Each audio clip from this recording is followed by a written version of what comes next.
Bonjour, deuxième épisode dans notre série Caractéristiques physiques d'une espèce chimique. Aujourd'hui, nous allons parler de température de changement d'état et de solubilité. Alors, sur l'étiquette du dulcitol, vous avez vu qu'il y avait deux températures, fusion et ébullition. Donc là, on est sur des températures de changement d'état. Donc voilà une première caractéristique physique qu'on pourra donner, c'est la température de changement d'état. Alors une température de changement d'état. Donc il y a un certain nombre de changements d'état que vous connaissez déjà, puisque en collège vous avez vu déjà les trois états de la matière. Vous avez vu l'état solide, l'état liquide, l'état gazeux. Donc vous avez vu aussi au niveau infiniment petit ce que ça donnait. C'est-à-dire que dans l'eau du glacier, vous avez dit que les molécules étaient proches les unes des autres et qu'elles étaient plutôt bien rangées. C'est l'état solide. Dans l'eau de la rivière, les molécules sont proches les unes des autres, mais elles bougent les unes par rapport aux autres. Et alors on dit qu'on est à l'état liquide. Et puis enfin, dans la vapeur d'eau qui est présente dans l'atmosphère, il y a également les mêmes molécules d'eau, simplement elles sont dispersées, elles sont loin les unes des autres et elles sont en mouvement perpétuel les unes par rapport aux autres.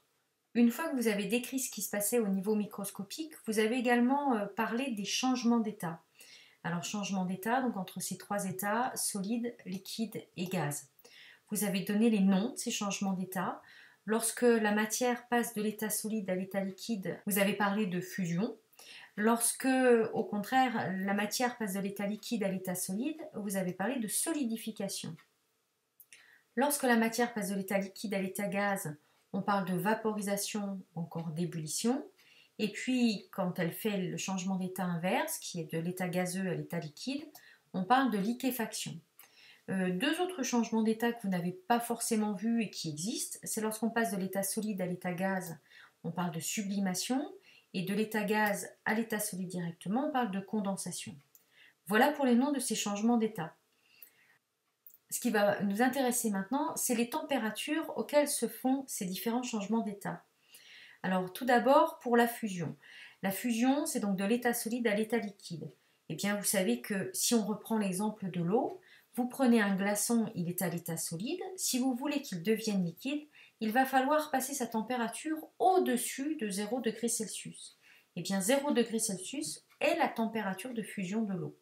Inversement, si vous avez de l'eau liquide et vous voulez qu'elle devienne solide, c'est-à-dire faire une solidification, il va falloir descendre la température en dessous de 0 degré Celsius.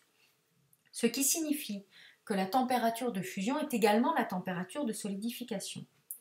Pour l'autre changement d'état qui va nous intéresser, la température que vous devez franchir pour passer de l'état liquide à l'état gaz est la température d'ébullition. Pour l'eau, il va falloir dépasser 100 degrés Celsius sous pression atmosphérique pour faire passer de l'eau liquide à l'état gazeux.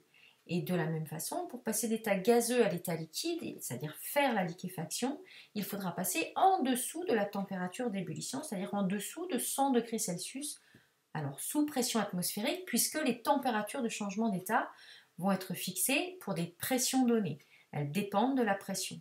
Donc généralement on travaille sous pression atmosphérique et on donne la température de fusion et la température d'ébullition des substances sous pression atmosphérique. Ces températures, elles vont nous intéresser notamment lorsqu'on voudra connaître l'état sous lequel on trouve une substance à une température donnée. Pour ça, on va aller mettre ce petit schéma sur le côté et puis on va tracer un axe de température sur lequel on va positionner pour la substance qui nous intéresse la température de fusion et la température d'ébullition. Ce que vous savez, c'est qu'en dessous de la température de fusion, la substance sera solide. Entre la température de fusion et la température d'ébullition, la substance sera liquide. Et puis au-dessus de sa température d'ébullition, la substance sera gazeuse. Ce qui vous permettra ensuite, une fois que vous connaissez la température de fusion et la température d'ébullition, de donner l'état de la substance à une température donnée. Je prends l'exemple tout simple de l'eau où on se place à 20 degrés Celsius.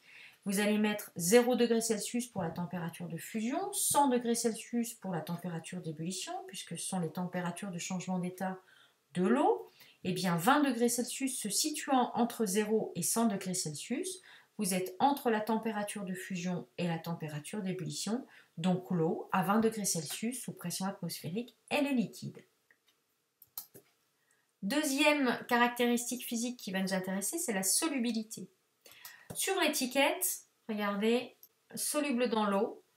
Voilà une indication. Alors, soluble dans l'eau, et puis alors entre parenthèses, 31 grammes, litre moins 1 à 15 degrés Celsius. Donc on verra un petit peu ce que ça veut dire. Mais déjà, première chose, le dulcitol, on ne le regarde pas tout seul, on le regarde avec de l'eau. Donc on essaie de mélanger une substance avec une autre. Alors, il arrive que les substances ne se mélangent pas du tout.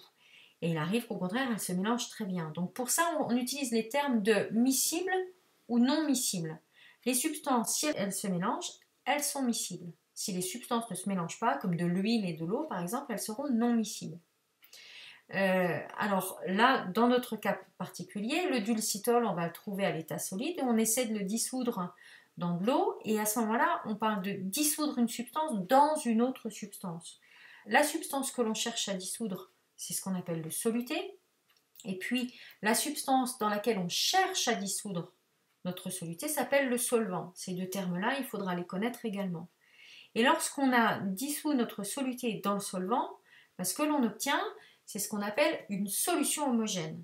La solution, c'est le mélange du soluté et du solvant. Le fait qu'elle soit homogène veut dire qu'à notre œil, on ne voit plus qu'une seule phase, on ne voit plus qu'un seul liquide. Alors ça marche jusqu'à une certaine limite. C'est-à-dire que si vous mettez du sucre dans de l'eau et que vous agitez, vous allez dissoudre votre sucre dans de l'eau. Puis il y a un moment où vous aurez beau agiter, votre sucre, si vous en avez mis trop, vous n'arriverez plus à le dissoudre.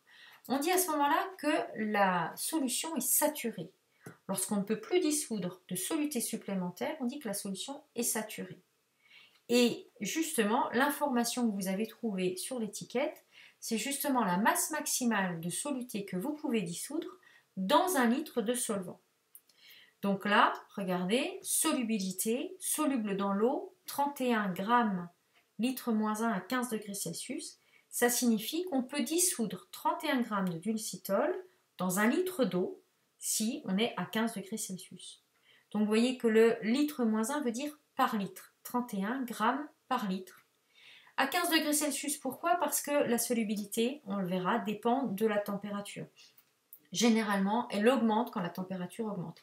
C'est plus facile de dissoudre du sucre dans de l'eau chaude que dans de l'eau froide. Voilà pour aujourd'hui, les caractéristiques physiques, vous voyez un petit peu mieux ce que c'est. On a parlé des températures de changement d'état, on a parlé de la solubilité.